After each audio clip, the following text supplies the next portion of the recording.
اعوذ باللہ من الشیطان الرجیم بسم اللہ الرحمن الرحیم رب اشرح لی صدری ویسر لی امری واحلل عقدۃ من لسانی یفقہوا قولی واجعل لی وزیرا من اہلی رب یسر ولا تعسر وتمم بالخیر وبک نستعین آمین۔ السلام علیکم ورحمۃ اللہ وبرکاتہ۔ خلیفہ اول حضرت ابوبکر صدیق رضی اللہ تعالیٰ عنہ سیریز کا یہ ہمارا 12واں حصہ ہے۔ آج کا موضوع ہے فتنہ ارتداد اور مانعین زکوٰۃ کے خلاف حضرت ابوبکر کا اقدام۔ ناظرین اکرام، کیا آپ جانتے ہیں کہ حضرت ابوبکر صدیق رضی اللہ تعالیٰ عنہ اس نازک وقت میں مضبوط فیصلہ نہ کرتے تو شاید اسلام کی وحدت بکھر جاتی۔ تو آج ہم بات کریں گے اس تاریخی مرحلے کی جب خلیفہ اول نے فتنہ ارتداد اور مانعین زکوٰۃ کے خلاف ایسا فیصلہ کیا جو تاریخ اسلام کا سنگ میل بن گیا۔ نبی کریم صلی اللہ علیہ وسلم کی وفات کے بعد عرب میں شدید اضطراب پیدا ہو گیا۔ بعض نے جھوٹے نبیوں کا ساتھ دینا شروع کر دیا۔ یہ وہ وقت تھا جب اسلامی ریاست کو سب سے بڑے خطرے کا سامنا تھا۔ مدعیان نبوت کا کلہ کما کیا گیا۔ مسیلمہ کذاب نے 10 ہجری میں نبی کریم صلی اللہ علیہ وسلم کی حیات طیبہ میں نبوت کا دعویٰ کیا تھا، لیکن آپ صلی اللہ علیہ وسلم کے بعد اور بھی بہت سے نبوت کے دعوے دار پیدا ہو گئے جن کی سرکوبی کی گئی۔ مسیلمہ کذاب نے اپنے پیروکاروں کو ساتھ لے کر شدید جنگ لڑی۔ اس جنگ میں مسلمانوں کی بہت بڑی تعداد شہید ہوئی اور اس میں بہت سے حفاظ قرآن بھی تھے۔ مسیلمہ کذاب حضرت ویشی رضی اللہ تعالیٰ عنہ کے ہاتھوں مارا گیا اور مسلمانوں کو فتح حاصل ہوئی۔ کچھ قبائل پورے کے پورے اسلام سے پھر گئے۔ یہ سب سے بڑا بحران تھا، فتنہ ارتداد تھا۔ فتنہ ارتداد کیا تھا؟ اس سے مراد وہ تحریک تھی جس میں کچھ قبائل کھلم کھلا اسلام سے پھر گئے اور زکوٰۃ دینے سے انکار کر دیا۔ ہر ایک اپنے علاقے کا بادشاہ بن گیا۔ ان کی سرکوبی کی گئی۔ مدعیان نبوت اور مرتدین کے علاوہ تیسرا گروہ مانعین زکوٰۃ کا تھا۔ مانعین زکوٰۃ کا کہنا تھا کہ زکوٰۃ ہم نبی کریم صلی اللہ علیہ وسلم کو دیتے تھے، اب کسی کو نہیں دیں گے۔ اور کچھ نے کہا کہ نماز تو پڑھیں گے مگر زکوٰۃ نہ دیں گے، کیونکہ یہ ان کی سوچ تھی کہ زکوٰۃ صرف نبی صلی اللہ علیہ وسلم کو دی جانی تھی، اب کسی کو نہیں دی جائے گی۔ قبیلہ بنو حنیفہ اور کچھ دوسرے قبائل نے زکوٰۃ دینے سے انکار کر دیا۔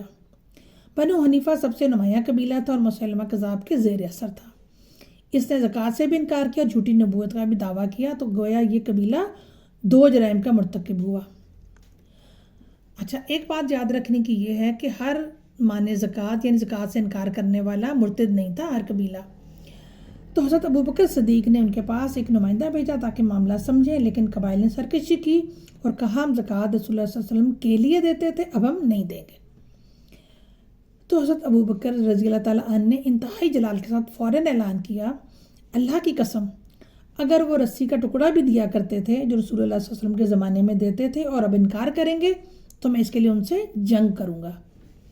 اب چونکہ یہ مسلمان تھے اور صرف زکوٰۃ دینے کے منکر تھے، اس لیے ان کے خلاف تلوار اٹھانے پر صحابہ میں اختلاف ہو گیا، لیکن حضرت ابوبکر صدیق رضی اللہ تعالیٰ عنہ نے صاف کہہ دیا کہ جو زکوٰۃ دینے سے انکار کرے گا میں اس کے خلاف جہاد کروں گا۔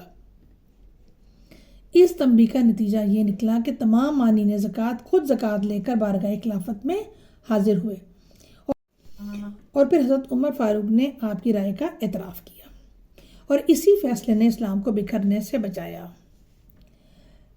اہم نکتہ یہ ہے کہ زکوٰۃ نہ دینا صرف مالی معاملہ نہیں تھا، بلکہ دین کے ایک بنیادی رکن سے بغاوت تھی، اسلام کی بنیادوں اور شریعت کا امتحان تھا۔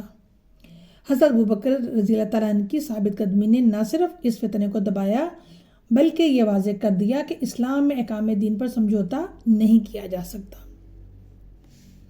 صحابہ کی رائے اور مشاورت کے بعد حضرت ابوبکر کا موقف سب پر غالب آیا اور اسلامی ریاست کی وحدت قائم رہی۔